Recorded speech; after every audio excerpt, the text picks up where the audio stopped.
Good morning बच्चों आज हम करने जा रहे हैं क्लास 12th का चैप्टर लॉस्ट स्प्रिंग और उसका part second. I have told you already in our previous video that in the writer is here talking about the two different kinds of world. दो तरह के वर्ल्ड्स के बारे में बात कर रही है. एक वर्ल्ड है रेक पिकर्स का और दूसरा वर्ल्ड है बैंगल मेकर्स की जो फैमिलीज़ हैं उनका. तो हम रेक पिकर्स की तो बात कर चुके हैं और चलिए अब हम बात करते हैं बैंगल मेकर्स फैमिली का. और जो एक करेक्टर लिया है उन्होंने, जो हमारी राइटर अनिस जुंग हैं, उन्होंने उसके बारे में बात करते हैं. वो हमारा करेक्टर है मुकेश. पिछली बार कौन सा था? साहिब आलम. और अब है मुकेश. अब मुकेश है कौन? Mukesh is a young boy lived in Firozabad. Mukesh एक छोटा सा बच्चा जो कि फिरोजाबाद में रहता है. Belongs to bangle maker family. और ये जो मुकेश हैं वो एक बैंगल मेकर फैमिली से बिलोंग करते हैं, यानी कि चूड़ी बनाने वाला जो परिवार है फिरोजाबाद में. और Firozabad is centre of India's glass blowing industry. और बच्चों अगर आपने जीके पढ़ी है तो हिस्ट्री पढ़ी है तो आपको पता होगा कि फिरोजाबाद जो है इंडिया की जो कांच की इंडस्ट्री है, कांच का जो उद्योग है उसका केंद्र है. यानी कि मोस्ट ऑफ द जो ग्लास है वो इंडिया का फिरोजाबाद में ही बनता है. Each other family in Firozabad is engaged in making bangles. Firozabad में हर दूसरा परिवार जो है वो मेकिंग बैंगल्स में यानी कि चूड़ी बनाने में अंगेज है, उसमें लगा हुआ है. वहाँ के परिवारों ने यानी कि फिरोजाबाद के परिवारों ने अपनी जनरेशन्स यानी कि पीढ़ियाँ की पीढ़ियाँ जो हैं वो इसी काम में लगी हुई हैं. वो काम करती हैं अराउंड फर्नेसेस, भट्टी के चारों ओर ग्लास को वेल्डिंग करते हुए और मेकिंग बैंगल्स, चूड़ियाँ बनाते हुए for all the women in India. पूरे इंडिया की वीमेन के लिए, औरतों के लिए वो चूड़ियाँ बनाते हुए पीढ़ियों दर पीढ़ियाँ परिवार जो हैं ये काम कर रहे हैं. Workers in glass industry face many health hazards. बच्चों कांच की फैक्ट्री में काम करना, कांच की जो फैक्ट्रीज़ होती हैं वहाँ काम करना बहुत मुश्किल होता है. तो उनको बहुत सारी हेल्थ हैज़ार्ड्स यानी कि स्वास्थ्य से रिलेटेड जो उनको डेंजर्स हैं, खतरे हैं, उनको फेस करना पड़ता है. 20,000 children work illegally in glass furnaces with high temperature. It leaves adverse effect on the health of the laborers. 20,000 से बच्चे ज़्यादा काम करते हैं. यानी कि देखो आप, बच्चों से यूँ तो चाइल्ड लेबर इज़ इलीगल, एक तरह से ये क्राइम है चाइल्ड लेबर करवाना. लेकिन फिरोजाबाद में 20,000 से बच्चे जो हैं इलीगली ये जो कांच की भट्टियाँ जो कि बहुत ज़्यादा हाई टेम्परेचर, बहुत गर्मी होती है वहाँ पे, वहाँ काम करते हैं. It leaves adverse. और ये जो कांच की भट्टियों, जो इतने हाई टेम्परेचर की जो भट्टियाँ हैं वहाँ पर काम करना उनकी हेल्थ पर या जो भी वहाँ पे लेबर काम करती है उस पर बहुत एडवर्स, बहुत बुरा इफ़ेक्ट डालते हैं. They work in dingy cells without air and light. वो एक छोटे छोटे जो कोस्ट कमरे बने होते हैं जहाँ पे उन्हें विदाउट हवा के, विदाउट रोशनी, बिना हवा और रोशनी के वहाँ पर काम करना पड़ता है. वो वहाँ काम करते हैं. बच्चे वहाँ बड़ी गंदी सी कोठरियों में विदाउट लाइट और इतने हाई टेम्परेचर पर काम करते हैं, इतनी गर्मी में काम करते हैं. They lost their eyesight in their early age. और वो अपनी अर्ली एज में भी यानी कि जब वो छोटे होते हैं अपनी आई साइट को खो देते हैं. अब यहाँ बात आती है मुकेश की. जो हमारी राइटर है वो मुकेश नाम के एक बच्चे से वहाँ पे मिलती हैं और उससे पूछती हैं कि तुम क्या बनना चाहते हो. तो Mukesh wants to become a motor mechanic. तो मुकेश उन्हें जवाब देता है कि he wants to become a motor mechanic. Mukesh is daring here. वो थोड़ा हिम्मत वाला है. वो कहता है नहीं, मुझे बैंगल मेकिंग का काम नहीं करना, मैं थोड़ा कुछ हटकर करूँगा, मेरा सपना मोटर मैकेनिक बनने का है. Mukesh is daring and has a dream. Mukesh थोड़ा हिम्मत वाला है एंड हैज़ अ ड्रीम, उसका एक का सपना है. क्या सपना है? To be a motor mechanic. ये इंपॉर्टेंट है कि मुकेश की एम्बिशन क्या थी? To be a motor mechanic. ठीक है. He is determined to go to a garage and learn. Even the garage is a long way from his home. वो उसका एक पक्का इरादा है कि वो एक गैराज में जाएगा और वहाँ पर सीखेगा कि मोटर मैकेनिक जो है, मैकेनिक का जो काम है वो कैसे होता है.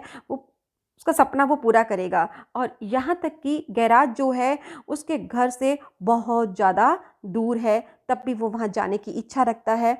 और बच्चों, there is a will there is a way. जहाँ चाह होती है वहाँ राहें निकल भी आती हैं. Mukesh invites the author to his house, a renovated house. Mukesh जो है ऑथर को, जब अब देखो इन छोटे छोटे बच्चों से जब हम प्यार से बोलते हैं, कोई भी उनसे प्रेम से बोल ले तो वो अपने से हो जाते हैं।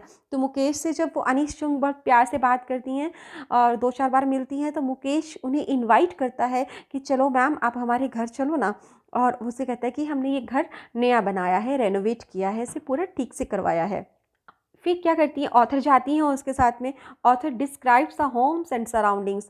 ऑथर पूरा डिस्क्रिप्शन देती हैं कि वहाँ के घर कैसे थे, वहाँ की सराउंडिंग कैसी हैं, वो उसके बारे में बताती हैं कि the lanes of their locality were stinking choked with garbage, their houses were hovels with crumbling crumbling walls and wobbly doors, they had no windows. अब वो जो उनके बता रही हैं उनकी लोकेशन के बारे में, जो वहाँ पे हाउसेज हैं उसके बारे में, कि जो वहाँ लोकेलिटी है, वहाँ बस्ती की जो लेन्स हैं यानी कि जो गलियाँ हैं वो बहुत ही स्टिंगिंग है, यानी कि बदबू से भरी हुई हैं। चॉक विद गार्बेज, कचरा ही कचरा वहाँ पे है।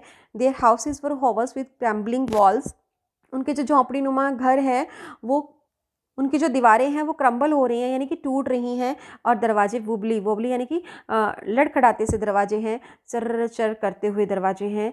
दे हैड नो विंडोज़, वहाँ पे कोई खिड़की नहीं है। और एक तरह से man and women share the same place, आदमी और औरतें और आई थिंक जानवर भी एक ही जगह पर एक जैसे एक साथ रह रहे हैं। तो आप सोच सकते हैं कि वो कैसी स्लमी एरिया था, कैसी वो बस्ती थी।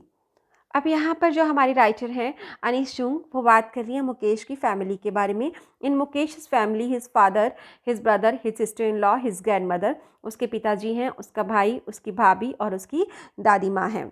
फिर वो उसके बारे में सारी फैमिलीज़ के बारे में यहाँ डिस्क्राइब करती हैं कि मुकेश की जो भाभी हैं वो बहुत ही एक दुबली पतली सी हैं, और वो जब वहाँ गई तो वो सब खाना बना रही थी, ठीक है। और जब मुकेश के पिता अंदर आए तो उसने अपना चेहरा जो है घूंघट में रख लिया, क्योंकि बड़े बुजुर्गों के आगे वहाँ घूंघट रखने की प्रथा थी। फिर मुकेश के जो पिता हैं वो बहुत ही पुअर बैंगल मेकर हैं, कि वो चूड़ी बनाने का ही काम करते हैं। उन्होंने अपने जीवन में बहुत हार्ड वर्क किया। पहले वो टेलर थे, फिर बाद में क्या बने, बैंगल मेकर, यानी कि चूड़ी बनाने का काम शुरू किया। इवन इतने गरीब थे कि पूरे जीवन में अपने घर को वो मरम्मत नहीं करा पाए, ना ही अपने बच्चों को वो स्कूल भेज पाए। उन्होंने जो अपने बच्चों को सिखाया वो था ओनली बैंगल मेकिंग, चूड़ी बनाना ही। अब मुकेश की दादी के बारे में बात करते हैं। मुकेश की जो ग्रैंड मदर है वो बात करती थी कि ये उनका भाग्य है कि वो बैंगल मेकिंग जो फैमिली है, उस जाति में, उस परिवार में ये लोग पैदा हुए हैं। और वो ये सोचती थी कि गरीबी और जीवन भर जो भूख का कष्ट है, जो पॉवर्टी है, और जो पूरी लाइफ उन्हें ये सहन करना था, भूख सहन करनी थी, गरीबी में ही रहना था, शायद उनके भाग्य में यही लिखा हुआ था। तो वो मुकेश की दादी कुछ ऐसी बात करती हैं। ये जो बैंगल मेकर्स हैं, दे न्यू नथिंग, वे कुछ नहीं जानते। They only know only one work, only bangle making. They work hard but they have to live in poverty. उन्हें एक टाइम का पूरा खाना भी नसीब नहीं हो पाता, उन्हें इतनी गरीबी झेलनी पड़ती है। और वही चूड़ियाँ हम इतनी महंगी महंगी खरीद कर हम लोग पहनते हैं, हमारे घर में जो लेडीज़ होती हैं वो पहनती हैं। और लेकिन बैंगल मेकर्स की हालत देखिए क्या है। 2 रीजन्स फॉर देयर कंडीशन, उनकी कंडीशन के 2 रीज़न दिए हैं लेखिका ने। Born in caste of bangle makers, they can't think of anything else. चूँकि दे आर बोर्न, वो बैंगल मेकर फैमिली में पैदा हुए हैं, इसलिए वो और कुछ सोच ही नहीं सकते।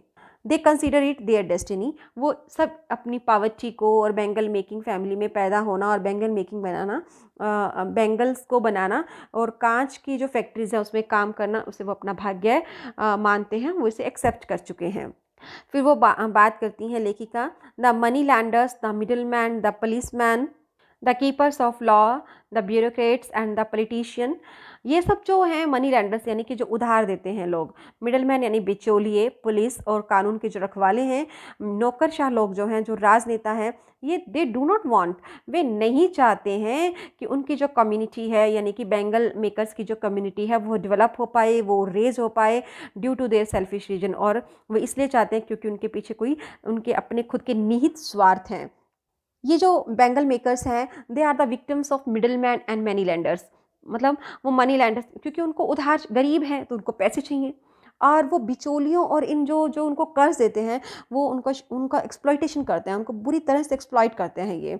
और जब पुलिस होती है, अगर वो कुछ भी अपने आप को ऑर्गेनाइज करने का, जो बेंगल मेकर्स के भी कुछ नेता होते हैं, अगर वो खुद को एक ऑर्गेनाइज करने की ट्राई करते हैं तो वो पुलिस जो है उनकी बहुत पिटाई करती है, उनको जेल में डाल देती है।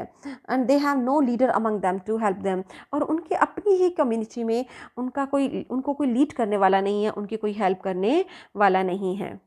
तो इस तरह से जो लेखिका हैं, जो हमारी राइटर हैं, ऑथर है अनीस जूंग, वो यहाँ दो तरह के वर्ल्ड्स को डिस्क्राइब कर रही हैं, डिपिक्ट कर रही हैं कि कैसे इनका एक्सप्लॉइटेशन हो रहा है। और वो दो बच्चों की भी बात कर रही हैं, एक है साहिब आलम और एक है मुकेश। साहिब आलम के सामने जो भी कंडीशन आई उसने एक्सेप्ट कर लिया, जैसे कि उसको टेनिस खेलना पसंद था, बट ही डिडंट ट्राई, उसने कोई ट्राई नहीं किया उस गेम को ऑक्यूपाई करने का, उस गेम को खेलने के लिए उसे क्या करना चाहिए। लेकिन यहाँ मुकेश जो है मोटर मैकेनिक बनना चाहता है, बट वो डिटरमाइंड है कि नहीं, वो बन के ही रहेगा। उसकी आंखों में एक अलग सी चमक है, उसका एक आंखों में एक सपना है, और अगर सपने हैं तो सपने पूरे भी हो जाते हैं। तो बच्चों, आप लोग भी सपने देखिए और सपनों को पूरा करने की ताकत रखिए, ठीक है। और अन्याय करने से भी अन्याय सहना जो होता है वो ज़्यादा पाप वाली बात होती है, ज़्यादा खतरनाक बात है। सो हमें ये नहीं करना है और हम लोगों को सबकी हेल्प करनी है। अगर आप ऐसा देखें तो आप भी सबकी हेल्प कीजिए। थैंक यू बच्चों।